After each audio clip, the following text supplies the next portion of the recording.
এখানে জয় বাংলা, এখানে জয় বলবে, তারপর 3 মাইল দূরে গিয়ে বলবে বাংলা। করার জায়গা পায় না, 32 পাহারা দেয়। তখন ছিলাম না, আমি যতদূর শুনলাম যে আওয়ামী লীগ এখানে লিগের কিছু ছেলেপেলেরা এসেছে, সাউন্ড গ্রেনেড ফাটাইছে। এই কারণে এখন এই আশেপাশে এখন প্রোটেকশন দেওয়ার নাম করে আর কি, বা কাউকে ঢুকতে দেওয়া হচ্ছে না। বুলডোজার আসছিল যে 25 নম্বর ভাঙার জন্য। এখন আমার কথা হলো, আমি এটা পুলিশ কিন্তু এখানে সকাল থেকে আসে, সকাল থেকে ছিল, সেনাবাহিনী ছিল না, আমি দেখি নাই, আগে ছিল না। তো পুলিশ সকাল থেকে আসে, পুলিশের সবসময় আমি দেখছি তাদের একটা বৈশিষ্ট্য এটা, যে যখন লীগ আসে, লীগ এসে এটা ফুটাবে ওটা ফাটাবে, তখন তারা কোনোখানে থাকবে না, তারা ওই দূরে দাঁড়ায় থাকবে, তারা দেখে এইভাবে চাকায় থেকে দেখবে, কিন্তু কাছে এসে কিছু করবে না, ওরা কোনো অ্যাকশনে যাবে না। কিন্তু তারা পালায় যাওয়ার পরে যখন সাধারণ জনতা আসবে এবং তাদেরকে ধরার জন্য হয়তো আসবে, তখন এসে পুলিশ আটকাবে। কেন? এগুলো কি ফাইজলামি আমরা বুঝি না? কি কারণে যে পুলিশের ভেতরে যে স্বৈরাচার এখনো বসে আছে, তাদের মাথার মাঝে কি চলে আমরা জানি না? ভাই আপনারা এইটা ভিডিও করেন, এইটা দেখান সবাই, কি হয়েছে এগুলো বলেন। আমি আমি সবাই যেখানে লাঠি চার্জ করা হয়েছে, আমি ওই পরিস্থিতিটা দেখার জন্য আসছি যে কোন পুলিশটা রাখার পরে এই যে পুলিশ দেখবেন কি করছে, যে রাষ্ট্রীয় টাকা খরচ করে পুলিশের ইউনিফর্ম কিন্তু পাল্টানো হয়েছে। কারণ এটার কথা কি, যে ঠিক আছে আমি যুক্তিটা মানছি যে মানুষ পুলিশের আগের উর্দি দেখে দেখে মানুষের মনে একটা ধারণা চলে আসছে যে পুলিশ হলো সবসময় ফ্যাসিস্টের দোষর থাকে, তাদেরকে সাহায্য করে এসে, এই জন্য এইটা দেওয়ার জন্য, এই ধারণার পরিবর্তন করার জন্য তাদেরকে নতুন উর্দি দেওয়া হয়েছে।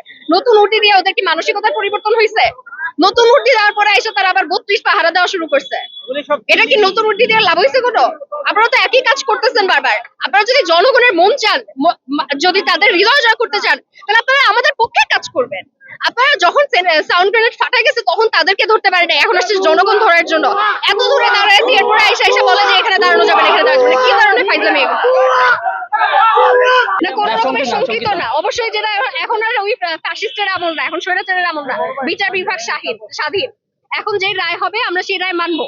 এবং অবশ্যই আমরা দেখছি, আপনারা দেখছেন, সবাই দেখছি না যে সেনাবাহিনী দাঁড়ায় আছে, তারা দেখছে না যে হাসিনা কি করছে, কি রায় হবে আমরা জানি না, আপনিও জানেন আমিও জানি, আইন এগুলো আমাদের সবাই জানা আছে, কি হবে এটা আমরা জানি, এবং আমরা ওই রায়টাই শুনবো, অবশ্যই এই রায়ই দেওয়া হবে।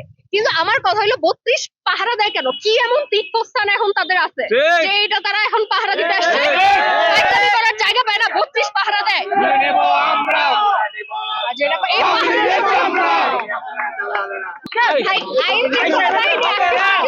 আমাদের কিছু যায় আসে না, আমাদের কথা হলো লীগ কিন্তু আমাদের ভয় দেখানোর চেষ্টা করতেছে, তাদের কোনো জনবল নাই, তাদের কিছুই নাই। উদয় দেখবেন ফেসবুকে 2টা পোস্ট করবে যে রাস্তা খালি, এই খালি সেই খালি, গিয়ে এটা করে আসি এটা করে আসি। এইখানে জয় বাংলা, এখানে জয় বলবে, তারপর 3 মাইল দূরে গিয়ে বলবে বাংলা। হ্যাঁ, এইসব ভিডিও কাট ভিডিও এগুলো আমরা দেখি না, আমরা যাই না, ফাইজলামি করে আমাদের সামনে। 2টার আয়না দেখেন, আপনি যে এতক্ষণ ধরে আছেন আপনারা দেখছেন 2টা মানুষ এসে সামনে জয় বাংলা বলার সাহস পাইছে? যে হাসিনার জয় হোক না কি কি কি বলে এগুলো বলতে পারছে? পারে নাই। কিন্তু তারা এত মানুষ, এই আমি ওদিকে আসছিলাম 32-এর ওই পাশে, ওইখানেও তারা ওই যে পুলিশ বাহিনী এত ট্রাকের পরে ট্রাক, গাড়ির পরে গাড়ি বহর ধরে তারা সাজায় রাখছে, সাধারণ মানুষ ঢুকতে দিবে না। কিসের নিরাপত্তা আমি না বুঝতেছি না, কার নিরাপত্তা দিতে আসছে ওরা? আমাদের নিরাপত্তা দিতে আসে নাই, তাহলে কারের নিরাপত্তা দিতে? কোন তীর্থস্থানে তাদেরকে এখনো নিরাপত্তা দেওয়া লাগে? 32 কে কেন তারা এখনো নিরাপত্তা দিবে?